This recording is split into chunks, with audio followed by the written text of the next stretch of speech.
Okay, so this video is going to be a translation and a discussion of the Aeneid, Book 4, lines number 165 through 197, in which we see this budding love relationship between Aeneas and Dido. So let's go ahead and start right away. So Dido, the leader, I think that is important. She is the one that is obviously taking the initiative.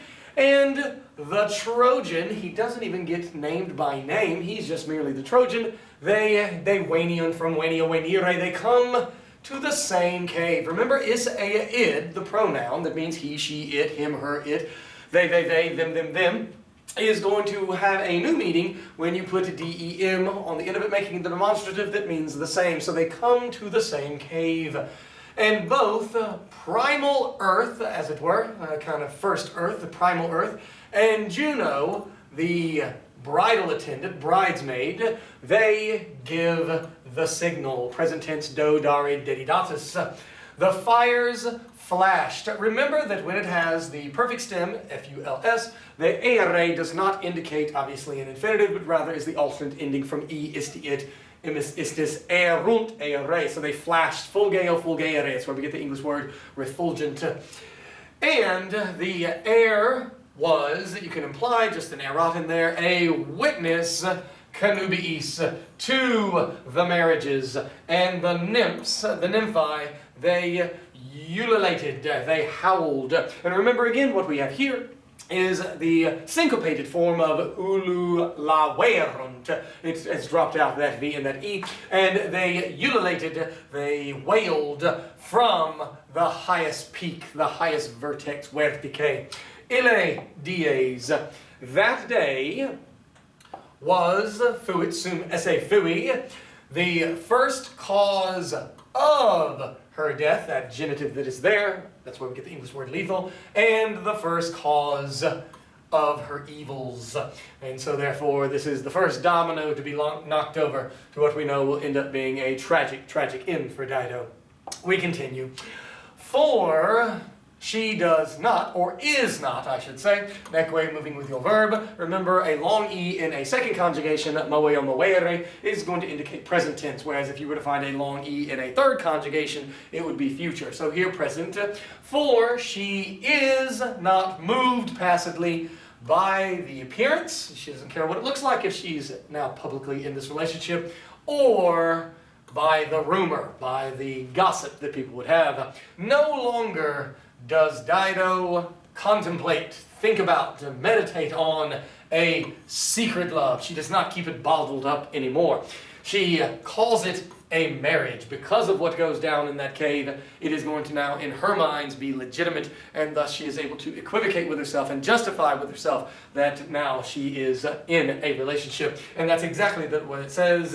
And she covered up the blame, tego tegere texi tectus, to cover, and she did so with this name, this idea that obviously, since it's a marriage, it's like official, and so therefore I know I had my vow that I would not marry again after Zacchaeus, and that I would dedicate myself to Carthage, almost like married to Carthage, as it were. Instead, she has now broken it, and the conjugium is the thing that gives her the willingness to obviously have it out in the open because it justifies it in her mind. Whereas, what does Aeneas think about it? Nothing at all. He probably is not, is this a marriage? Is it not a marriage? Is it a relationship? It is not. Instead, I would argue that Aeneas is just going with the flow, as it were, and does not have necessarily a hard opinion in the way that obviously Dido does. Extemplo immediately.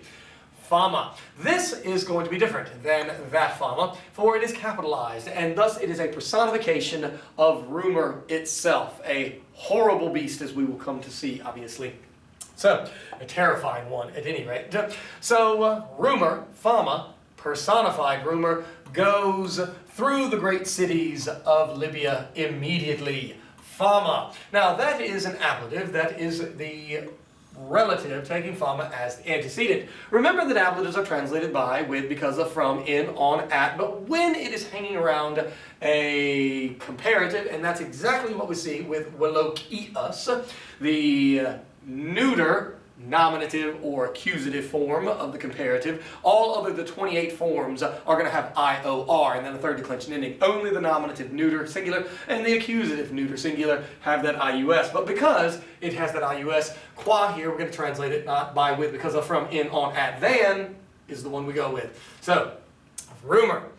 Than whom not any other evil is implied more swift. It's where we obviously get the word velocity. She grows strong, wigeo wigere, by mobility. The thing that gives her her strength is the moving around. And she acquires her strengths.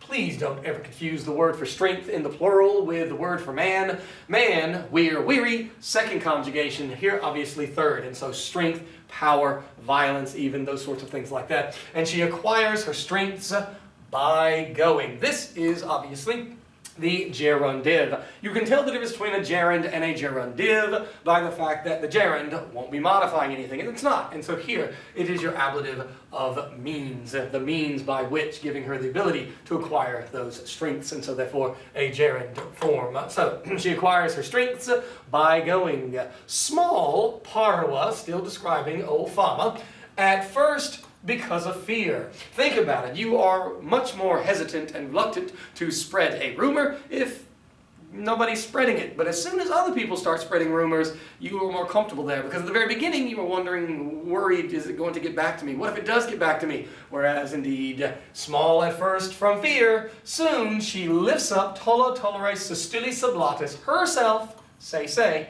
in plus accusative, into the breezes, and she goes, gradi or gradi gressisum, on the ground, and she establishes, she founds, condo condore conditi canditas, present tense, her head among the clouds, between the clouds. Then we have a description of where this gal, Fama, this creature, this terrifying creature, has come from. Parens terra, parent earth, mother earth, having been riled up, having been angered by the anger of the gods, gave birth, birthed, perfect tense with the perfect stem, the perfect ending, that one, birthed, that one, last. And then we have an appositive naming who she is, the sister to Coius and to Enceladus, two of these primordial beings that when you read things like the beginning of the Metamorphoses or Hesiod, the Theogony, we have it at the very beginning, even these generations of beings before the gods themselves. And then the most clever part is this aside.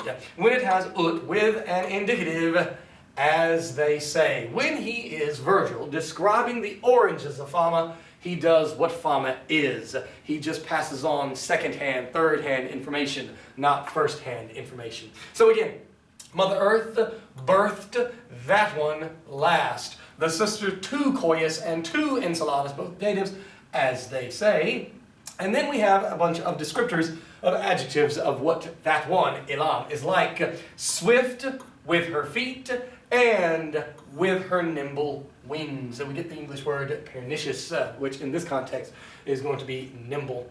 A horrendous monster, huge, for whom, and as a rule of thumb, whenever you see the word quote, look for a tote. Whenever you see the word quantus, look for a tantus.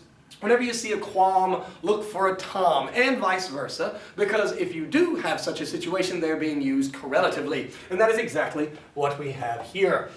And you will translate it, quote, tote, as many as, and you will have quantus tantus, as much as, and for tom quam or quam tom, as blank, as, whatever it might be. And that's exactly what we have here. And so, your dative of possession, for whom there are as many feathers on the body, that's where we get the word plumage, as watchful eyes underneath. A miraculous thing. And then we have a supine. Remember that there are two supines. The supine that ends with um, a defective form of the fourth principal part, and that one is going to be often going with some action of motion to show purpose, whereas this supine is the one that ends in u, and I would argue an ablative of specification. And so a miraculous thing. Well, in what way? to say. So it doesn't matter whether the supine ends with a um or whether the supine ends with a u, it's translated to verb, just like an infinitive. And basically what is being expressed here is that I can't even believe I'm saying it. I can't even believe I'm describing it with these words, this fama, and that is why you have that break of it's a miraculous thing to say. And then we continue on with those correlatives, and as many tongues, and the same as many, so with idem attached to it, it would now have that meaning of the same as many mouths make sound, and as many ears subrigit, stand erect. And again, all of these are obviously things where, why does she have so many eyes as feathers, probably in the thousands, to see stuff, so that she can talk about it and spread the rumors. Why does she have the tongues? To be able to spread those rumors, to talk about it, and the mouths and the ears to hear the rumors and the gossip and the like. Because obviously all she wants to do, all she rejoices in, is spreading these rumors.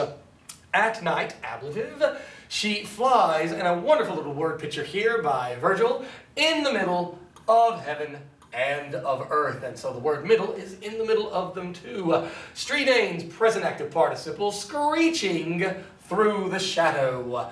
And not does she lower, she does not lower, does not decline her eyes. Remember that lumen, when it is in the plural very often, is going to be the eyes themselves. They are the lights. She does not lower her eyes with sweet sleep, or to sweet sleep, as it were. In the light, i.e. daytime, so you have in the nighttime, ablative of time, in the daytime, in the light, ablative of time yet again. She, a guard, that is a nominative variant form in the third declension, custos, custodes. She sits either at the peak, at the culmination of the highest house. Tectum is a thing having been covered. You take the fourth principal part of tego, tegede, texi, tectus, and tectum, tecti is a covered thing, which is often a house. So either, as a guard, in the daylight, she sits in the peak of the highest house, or she sits on ablative tall towers, and she terrifies great cities.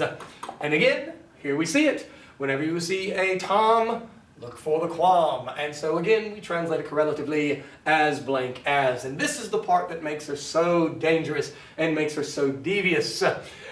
As tenacious a messenger of depraved lying, depraved fiction, as of truth. And so that is the problem with rumor, and gives her power. It's that you cannot dismiss rumor and gossip when you hear it, because quite frankly, half of the time it is true, or at least there's a nugget of truth to it. And so therefore, that is the way by which it becomes so unpredictable, so terrible, so terrifying. Nevertheless, almost there. Let's see if we cannot finish it up. So, hike here is, yikes, neuter, plural, accusative. Then, she was filling up, pleo, plerei.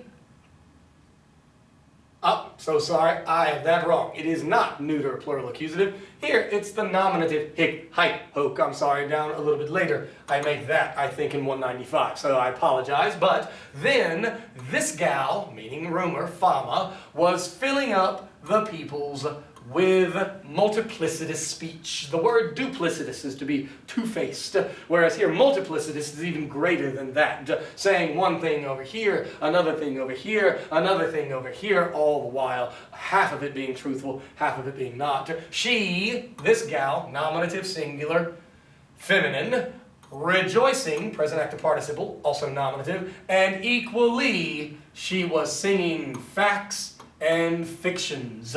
And so again, she's saying true things and she's saying untrue things, but she doesn't care whether they're true or not. She just wants them said. She just wants it spread. She was singing that, and so what we have here is our accusative subject, Aeneid, there it is, and our infinitive verb. Remember that we are starting with our verb of introduction for the indirect statement, the verb of mental action, here in the past. This, from the form, is a perfect infinitive, so the action must occur before the past. And the way by which we do that in English is with the helping verb, the auxiliary verb had. So she was singing that Aeneas had come. Aeneas, having been created from Trojan blood, cui viro, to which man Dido dignatur. The adjective dignus means worthy, and so the verb that is cognate to it, digno dignare, is going to be obviously the verb that means to think worthy. So to which man Dido thinks worthy, and it's beautiful Dido thinks worthy to join herself. And so obviously she is now getting married, becoming a couple, at least in her mind married. Couple, nobody can deny that because Aeneas and she begin to act like it. We continue on with the indirect statement. She was singing, was fama, that the two people, Dido and Aeneas, immemores, unmindful of their kingdoms. So this is the huge important part. They're going to become neglectful. The kingdom to be in the future for Aeneas, but the kingdom that Dido herself has begun, neglected. And that's the huge issue here. And so, unmindful of their kingdoms, and having been captured by an ugly, disgusting, turpid lust. And so indeed, your subject, accusative, are the unmindful ones, the ones having been comforted, or the ones having been captured, I should say. She was singing that they, favere, happened at the same time as the singing, that they heated up the winter amongst themselves in luxury as long as it is. And so in a figurative sense, their winter is less cold because presumably they're spending time together, they're cuddling, they're snuggling, and all sorts of things like that. The ones unmindful of their kingdoms and having been captured by a foul love. Now we have the opportunity for the hike. And in this one, it could be hike dea, this goddess, or if you would like, it could be the hike that I had said previously before, modifying the foida, which is the accusative, plural, neuter, substantized, ugly things, foul things. And so I'll translate it both each ways. And so everywhere, this goddess pours out disgusting things, foul things, ugly things into the mouths of men, syncopated from virorum, or if you would like to have it to where it doesn't modify dea, simply have the goddess pours out these disgusting things. And I think that that's the one that I want to go with most of all, because you have these two things, the, of course, neglect and the being captured by ugly lust and the cuddling, the heating up their winter. And so, everywhere the goddess pours out these disgusting things into the mouths of men. 196, 197, finish with a flourish. Immediately. I hate it when adverbs in Latin end with US because you're looking at it and you think, that's a noun or an adjective, right? No. It is immediately. She, meaning fama, hurls her course, her route, and it's plural, hurls her courses to the king Iarbas. And, she inflames his mind with words, with the things having been said literally, and she builds up agarare, his angers. And to briefly end on this point, who is this Iarbas? He is a king in northern Africa that upon Dido's arrival had offered up to her his hand in marriage. Let's join our kingdoms, join our peoples. And she had rejected him and says, no, I'm not interested in a relationship at this time. I'm too busy focused on my people. I am not going to marry again or take another husband after my previous husband, Zacchaeus. And so he might be disappointed. He might be, even a little angry about the rejection, but at least he can live with it and respect it. But now he hears that this new guy has moved in and Dido is receptive and welcoming to him. That's going to make Iarbas angry and set into motion, obviously, him praying to his father, who happens to be Jupiter, and then Jupiter dispatching Mercury to come down and let Aeneas know you gotta bounce. And then, of course, Aeneas breaking that news that he does have to leave to Dido. But there it is. So, nevertheless, keep studying, good luck, and I appreciate you watching.